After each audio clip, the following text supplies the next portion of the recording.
How to Succeed, or Stepping Stones to Fame and Fortune, by Orison Swett Marden. Chapter 23. Hold Up Your Head. Thoroughly to believe in one's own self, so one's self were thorough, were to do great things. Tennyson. If there be a faith that can remove mountains, it is faith in one's own power. Marie Ebner-Eschenbach. Let no one discourage self-reliance. It is, of all the rest, the greatest quality of true manliness. Kossuth. It needs a divine man to exhibit anything divine. Trust thyself. Every breast vibrates to that iron string. Accept the place that divine providence has found for you, the society of your contemporaries, the connection of events. Great men have always done so. Nothing is at last sacred but the integrity of our own mind. Emerson.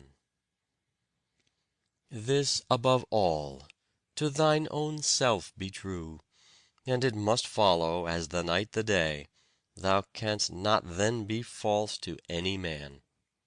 Shakespeare. Yes, said a half-drunken man in a cellar to a parish visitor, a young girl, I am a tough and a drunkard, and am just out of jail, and my wife is starving. But that doesn't give you the right to come into my house without knocking to ask questions. Another zealous girl declared in a reform club in New York City that she always went to visit the poor in her carriage, with the crest on the door and liveried servants. It gives me authority, she said. They listen to my words with more respect. The Fraulein Barbara, who founded the Home for Degraded and Drunken Sailors in London, used other means to gain influence over them.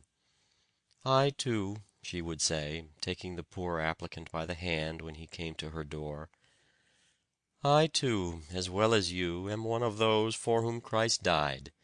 We are brother and sister, and we'll help each other. An English artist, engaged in painting a scene in the London slums, applied to the Board of Guardians of the Poor in Chelsea for leave to sketch into it, as types of want and wretchedness, certain picturesque paupers then in the almshouse. The board refused permission on the ground that, quote, a man does not cease to have self-respect and rights because he is a pauper, and that his misfortunes should not be paraded before the world, unquote. The incident helps to throw light on the vexed problem of the intercourse of the rich with the poor. Kind but thoughtless people, who take up the work of, quote, slumming, unquote, intent upon elevating and reforming the needy classes, are apt to forget that these unfortunates have self-respect and rights and sensitive feelings. But I am not derided, said Diogenes, when someone told him he was derided.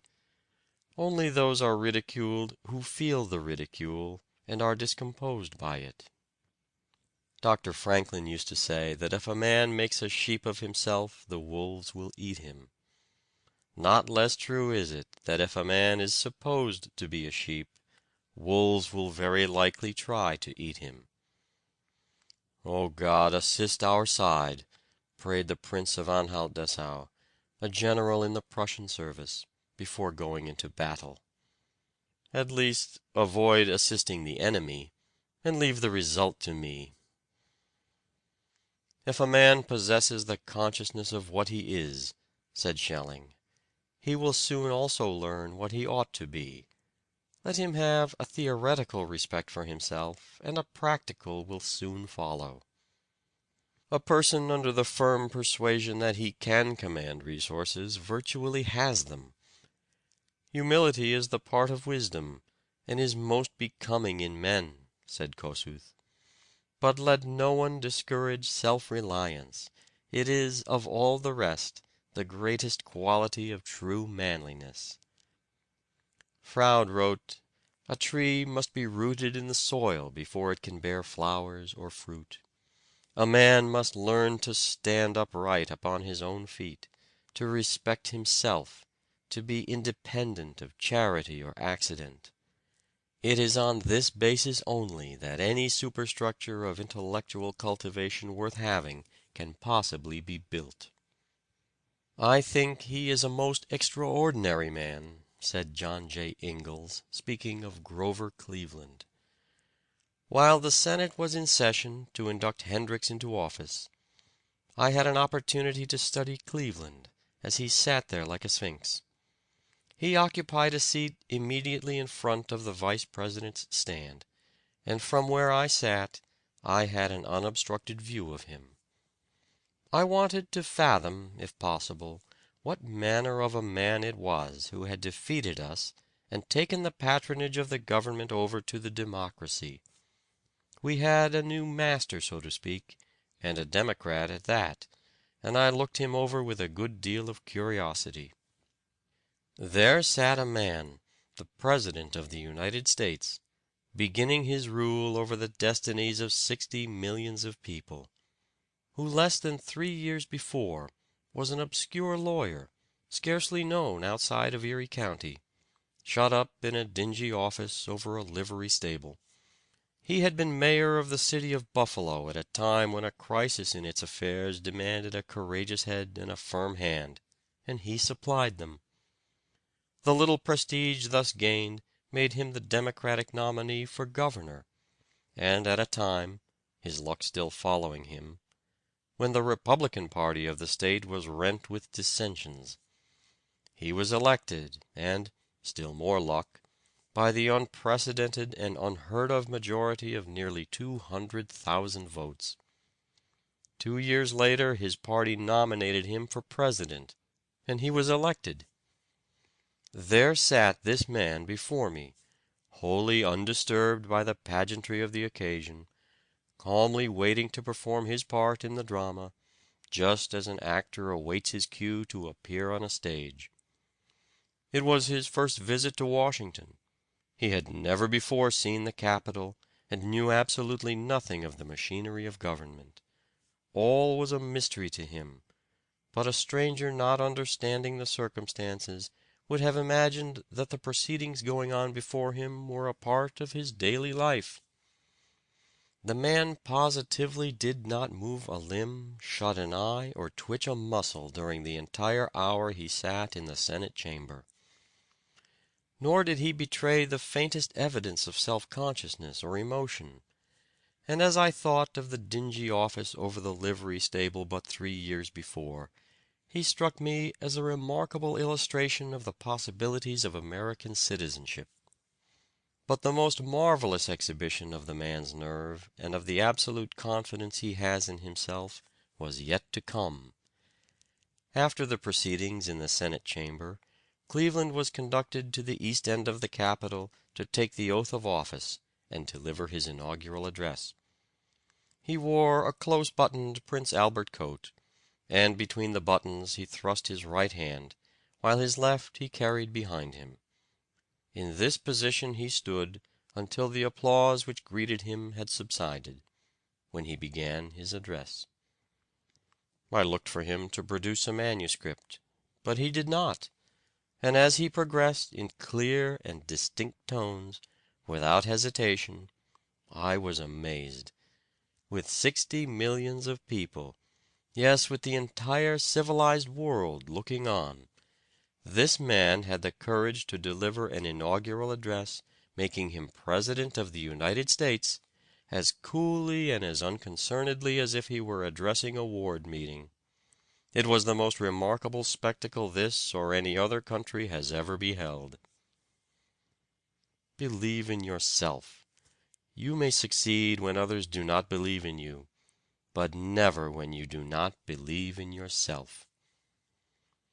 "Ah, John Hunter's still hard at work," exclaimed a physician on finding the old anatomist at the dissecting table. "Yes, doctor, and you'll find it difficult to meet with another John Hunter when I am gone." Heaven takes 100 years to form a great genius for the regeneration of an empire, and afterward rests 100 years, said Kaunitz, who had administered the affairs of his country with great success for half a century. This makes me tremble for the Austrian monarchy after my death. "Isn't it beautiful that I can sing so?" asked Jenny Lind naively of a friend. "My lord," said William Pitt in 1757 to the Duke of Devonshire, "I am sure that I can save this country, and that nobody else can." He did save it. What seems to us disagreeable egotism in others is often but a strong expression of confidence in their ability to attain. Great men have usually had great confidence in themselves. Wordsworth felt sure of his place in history, and never hesitated to say so. Dante predicted his own fame. Kepler said it did not matter whether his contemporaries read his books or not. I may well wait a century for a reader, since God has waited 6,000 years for an observer like myself. "Fear not," said Julius Caesar to his pilot frightened in a storm. "Thou bearest Caesar and his good fortunes." When the Directory at Paris found that Napoleon had become, in 1 month, the most famous man in Europe, they determined to check his career, and appointed Kellerman, his associate, in command. Napoleon promptly but respectfully tendered his resignation, saying, "One bad general is better than 2 good ones. War, like government, is mainly decided by tact." This decision immediately brought the Directory to terms. Emperor Francis was extremely anxious to prove the illustrious descent of his prospective son-in-law. Napoleon refused to have the account published, remarking, "I had rather be the descendant of an honest man than of any petty tyrant of Italy. I wish my nobility to commence with myself, and derive all my titles from the French people. I am the Rudolph of Hapsburg of my family. My patent of nobility dates from the Battle of Montenot." When Napoleon was informed that the British government had decreed that he should be recognized only as a general, he said, "They cannot prevent me from being myself." An Englishman asked Napoleon at Elba who was the greatest general of the age, adding, "I think Wellington." To which the Emperor replied, "He has not yet measured himself against me." "Well-matured and well-disciplined talent is always sure of a market," said Washington Irving, "but it must not cower at home and expect to be sought for. There is a good deal of cant, too, about the success of forward and impudent men, while men of retiring worth are passed over with neglect. But it usually happens that those forward men have that valuable quality of promptness and activity, without which worth is a mere inoperative property. A barking dog is often more useful than a sleeping lion." Self-respect is the early form in which greatness appears. "You may deceive all the people some of the time," said Lincoln. "Some of the people all the time, but not all the people all the time. We cannot deceive ourselves any of the time, and the only way to enjoy our own respect is to deserve it. What would you think of a man who would neglect himself and treat his shadow with the greatest respect?" "Self-reliance is a grand element of character," says Michael Reynolds. "It has won Olympic crowns and Isthmian laurels. It confers kinship with men who have vindicated their divine right to be held in the world's memory." End of chapter 23.